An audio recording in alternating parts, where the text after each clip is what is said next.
Olá, meus queridos, voltamos nós então aqui para a primeira carta de João. Se você ainda não viu, nós temos a introdução gravada, um momento onde nós pegamos um panorama geral, né? Olhamos, damos um passo para trás e olhamos para a carta toda, para agora então nós pegarmos aí as partes e entendermos melhor. Eu sou o pastor Ramon, sou pastor da Igreja Presbiteriana de Baixo Guandu e que Deus abençoe aí nesse nosso momento de exposição da palavra. Hoje, nessa nossa segunda mensagem, entrando diretamente no texto, eu quero chamar lá 1 João, capítulo 1, dos versos 1 até o verso 4, onde João fala da realidade, né, da verdade da encarnação de Cristo. Né? Versos 1 até 4, capítulo 1, a primeira carta de João. Que era desde o princípio o que temos ouvido e o que temos visto com os nossos próprios olhos e o que contemplamos e as nossas mãos apalparam com respeito ao verbo da vida, e a vida se manifestou e nós a temos visto e dela damos testemunho e vos anunciamos a vida eterna, a qual estava com o Pai e nos foi manifestada. O que temos visto e ouvido anunciamos também a vós outros, para que vós igualmente mantenhais comunhão conosco. Ora, a nossa comunhão é com o Pai e com o seu Filho, Jesus Cristo. Estas coisas vos escrevemos, para que a nossa alegria seja completa. Que Deus, então, nos abençoe e nos guie nesse momento aí de exposição. Queridos, na nossa introdução, então, nós vimos algumas questões importantes dessa carta. Por exemplo, quem escreveu, vimos que existem fortes evidências de que esta carta ela seja o João, o apóstolo João, o que enche o escrito de autoridade apostólica e nos faz então olhar com bastante atenção. É um escrito inspirado por Deus e saída, né, das mãos de um apóstolo. João escreve para a igreja, é uma carta circular, não há nenhuma pessoa, né, como os casos da carta de Timóteo, a Tito, são endereçados a pessoas, mas também não é uma carta específica, como a carta aos Efésios, aos Filipenses, mas ela é uma carta que rodaria em várias igrejas. Como disse, alguns têm dito até que poderia ser aquelas mesmas 7 igrejas que receberam a carta do Apocalipse. João escreve com um motivo muito claro, ele quer reafirmar a doutrina apostólica, porque alguns falsos mestres tinham entrado no meio dessas igrejas e estavam proclamando, estavam anunciando um Jesus que não era o Jesus Cristo visto pelos apóstolos, anunciado pelos apóstolos. Então, ele escreve para que aquela igreja não se desvie e para que ela permaneça firme no fundamento apostólico. E aí, durante a carta, ele vai mostrar essa doutrina, ensinar a igreja a reconhecer os falsos mestres, por meio de 3 testes. Né? Eles precisariam olhar para aquelas pessoas e procurar neles vida santa, amor cristão verdadeiro e doutrina verdadeira. Então são 3 testes que nós vamos encontrar na carta. Eu espero ir pontuando à medida que a gente for chegando neles, para identificar como eu identifico o crente verdadeiro ou o mestre verdadeiro ou o falso mestre. Vida santa, amor cristão e doutrina verdadeira.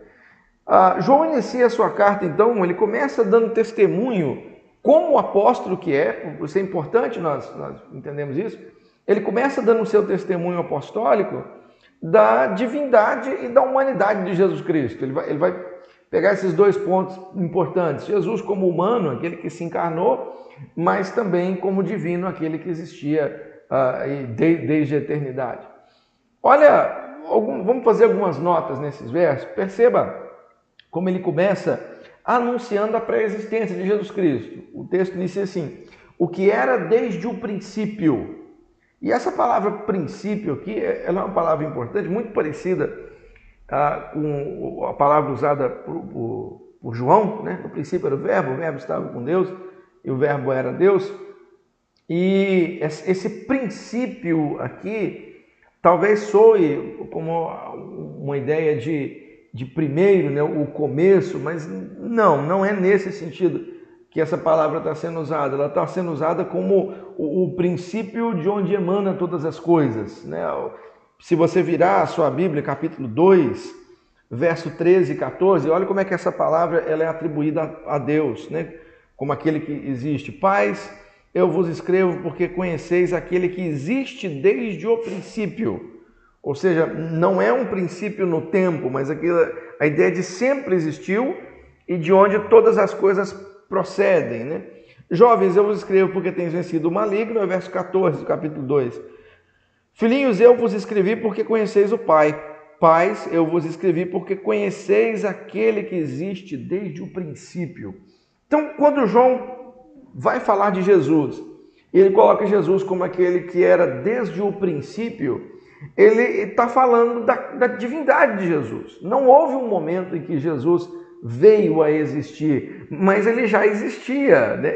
É dele que emanam todas as coisas, ele é o princípio de todas as coisas. Cristo existia antes da criação.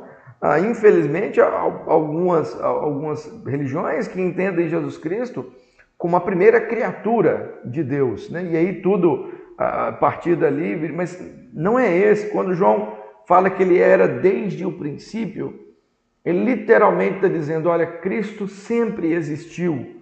Ele é Deus, ele sempre esteve com o Pai, com o Espírito Santo. Tudo foi criado por intermédio dele. Nada sem ele foi feito. Então ele é aquele que existe desde o princípio. João está anunciando a divindade de Jesus, anunciando Jesus Cristo como o verdadeiro Deus.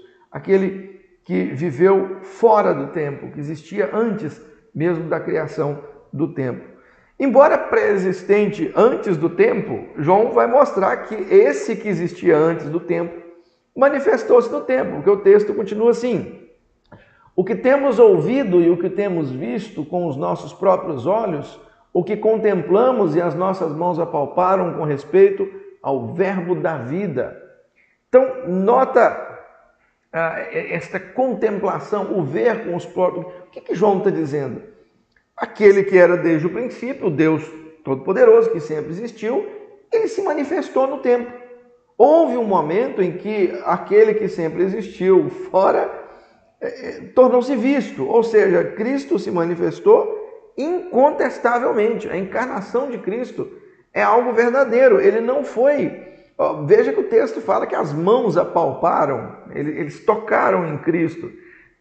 Cristo não era como alguns evangelhos gnósticos, que ele era um fantasma, ele tinha aparência humana. Não, ele foi humano. E olha, se João escreve uma carta inteira para defender essa encarnação, isso pelo menos nos diz uma coisa, que isso é importante, que essa doutrina é importante, que nós não podemos abrir mão da encarnação de Cristo, a ponto de que lá no capítulo 4, João vai dizer que aqueles que negam isso são anticristos. Eu quero ler o verso 1 até o verso 3 do capítulo 4, olha o peso dessas palavras. Amados, não deis crédito a qualquer espírito, antes provai os espíritos se procedem de Deus, porque muitos falsos profetas têm saído pelo mundo afora. Testar o espírito aqui, quando chegar eu vou explicar melhor, mas a ideia de testar o profeta, aquele que fala. Nisto reconheceis o Espírito de Deus. Todo espírito que confessa que Jesus Cristo veio em carne é de Deus. Então veja, confessou a boa doutrina. Agora o verso 3. E todo espírito que não confessa Jesus não procede de Deus. Pelo contrário, este é o espírito do anticristo. Então, olha a importância que João traz para a doutrina da encarnação de Jesus. Negar essa encarnação invalida o evangelho de tal forma que João chama esses que fazem isso de anticristos. Ou seja, invalida. O anticristo é aquele que é contrário a Cristo, que se pronuncia contra Jesus. Então, olha a importância disso. Ele fala, olha, nós vimos com os nossos próprios olhos e as nossas mãos apalparam o verbo da vida, né? Outra palavra muito importante, nos lembra também do Evangelho de João. João usa essa palavra verbo, no grego a palavra logos. Né? Logos, para os gregos, para os filósofos gregos, tinha essa ideia de era o princípio racional de toda a existência, né? do universo. Os gregos procuravam esse logos, esse princípio. E aí João vem e fala, olha, esse aqui é o verbo da vida. Há duas formas de serem entendidos aqui. Há aqueles que dizem que realmente João está apelando para o conhecimento grego dos seus ouvintes e mostrando que Jesus Cristo é esse princípio racional que rege todas as coisas. Mas há aqueles também que dizem que aqui João, na verdade, está fazendo um retorno ao Gênesis, porque quando Deus cria, ele cria por meio da palavra, né? Ele usa verbos para criar, né? Ele diz, haja isso, e as coisas acontecem. Então, alguns dizem, olha, João está dizendo que Jesus Cristo é esse princípio ativo na criação. Por meio dele, as coisas foram criadas. Seja qual for, eu gosto de unir esses dois. Eu acho bonita essa ideia de Jesus Cristo como aquele princípio racional, a sabedoria, o organizador, mas também como um princípio criador, aquele que estava lá com as suas mãos criando todas as coisas. Então, este que era desde o princípio, se manifestou no templo. Veja que divindade e humanidade de Cristo estão sendo colocados um do lado da outra. Ele é aquele que era desde o princípio, mas também é aquele que tomou a carne, nós o tocamos, nós contemplamos, ele se encarnou, ele tornou-se humano, nós podíamos tocar nele. E depois, João vai e nos fala o grande motivo. Por que ele se encarnou? O verso 2 ele começa assim, e a vida se manifestou. E é interessante essa palavra manifestou aqui, porque manifestar-se na carta de João está extremamente ligado com salvação. Olha para você ver o capítulo 3, no verso 5, ele diz assim, sabeis também que ele se manifestou para tirar os pecados, e nele não existe pecado. Então, ele manifestou para tirar os pecados. O verso 8, aquele que pratica o pecado procede do diabo, porque o diabo vive pecando desde o princípio. Para isto se manifestou o Filho de Deus. Para quê? Para destruir as obras do diabo. Capítulo 4, verso 9. Nisto se manifestou o amor de Deus em nós, em haver Deus enviado o seu Filho unigênito ao mundo para vivermos por meio dele. Então, João olha para... Por que a encarnação de Jesus é tão importante para João?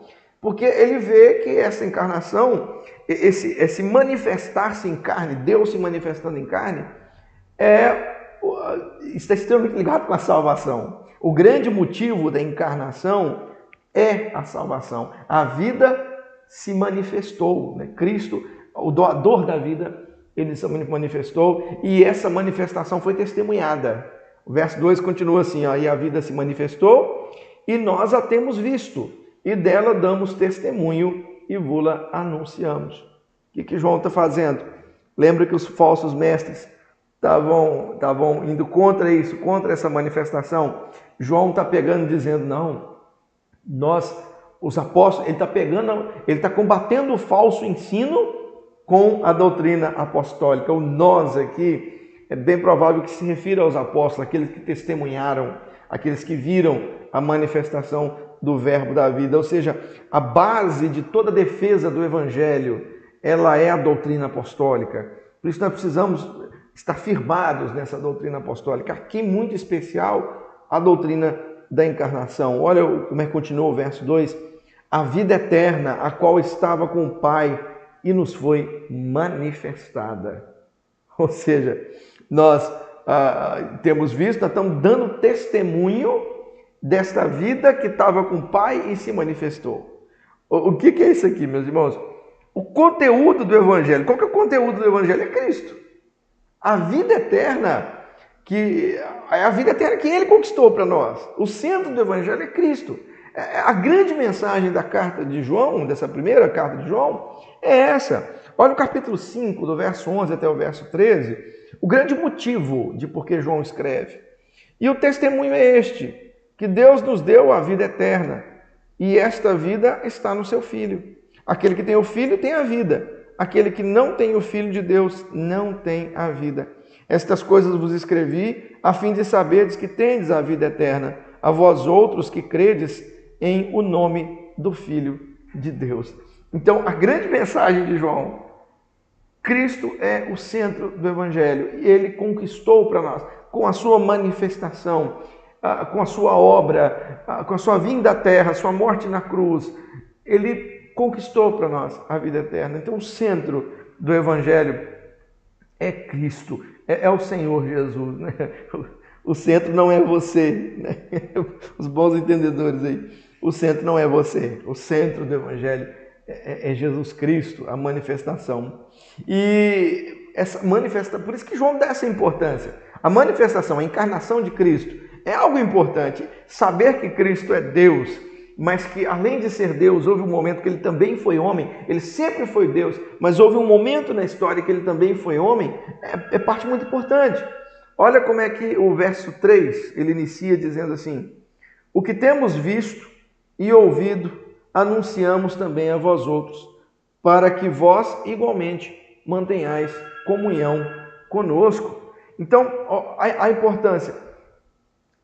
É muito lindo o que está sendo dito aqui. Ele está dizendo, olha, nós anunciamos isso aqui para que...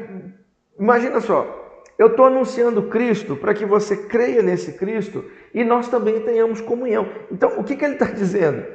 A comunhão, a unidade da igreja, ela está extremamente ligada à doutrina. A comunhão significa unidade doutrinal. Só tem comunhão com Cristo quem serve ao Cristo verdadeiro. E aquele que serve Cristo verdadeiro, ele aglutina em torno de si, ele consegue verdadeira comunhão com os adoradores verdadeiros de Cristo. Gente, quanto isso aqui é precioso. Ele continua o verso 3, ora, a nossa comunhão é com o Pai e com o seu Filho, Jesus Cristo. Ou seja, comunhão doutrinária leva à união comunitária.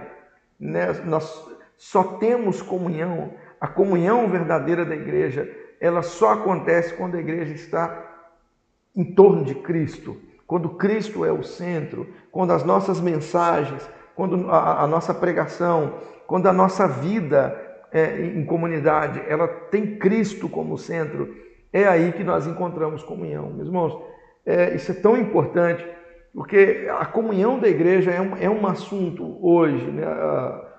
Como muitos pastores se preocupam, é uma preocupação legítima nossa, como que nós vamos fazer com que a comunidade a qual pastoreamos seja uma comunidade unida, seja um povo em comunhão.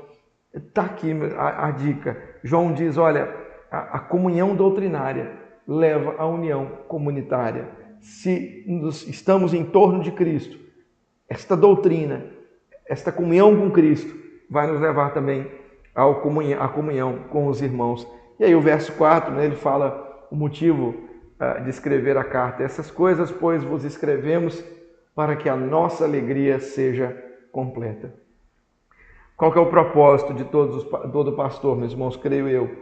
Todo pastor quer que a sua igreja seja formada por irmãos firmes na doutrina e na comunhão. Que sejam crentes verdadeiros, que conheçam o verdadeiro Senhor Jesus e vivam verdadeira comunhão. Eu queria terminar com algumas aplicações desse texto. São várias aplicações, mas eu me atenho aqui a 3. Primeiro é mostrar aos irmãos o quanto a Bíblia é importante para o crente. Olha que coisa maravilhosa que nós aprendemos aqui. Comunhão com Deus e com os homens depende da nossa comunhão doutrinária, da nossa firmeza doutrinária. E onde nós encontramos, meus irmãos? A doutrina dos apóstolos está descrita onde? É da Escritura. Por isso que é impossível nós encontrarmos verdadeira comunhão longe da Escritura. Se você, pastor amigo que me ouve, ou líder de alguma sociedade, líder de algum movimento dentro da sua igreja, olha, quem não estuda a Escritura, quem não conhece a boa doutrina, não tem comunhão com Deus e também não vai ter comunhão com seus irmãos. Então é extremamente importante que nós conheçamos a doutrina apostólica, nós conheçamos o verdadeiro Cristo como descrito na Sagrada Escritura. Daí brota a comunhão. A minha segunda aplicação caminha nesse mesmo sentido, porque eu quero dizer para você que nenhuma programação pode ser superior ao ensino da igreja.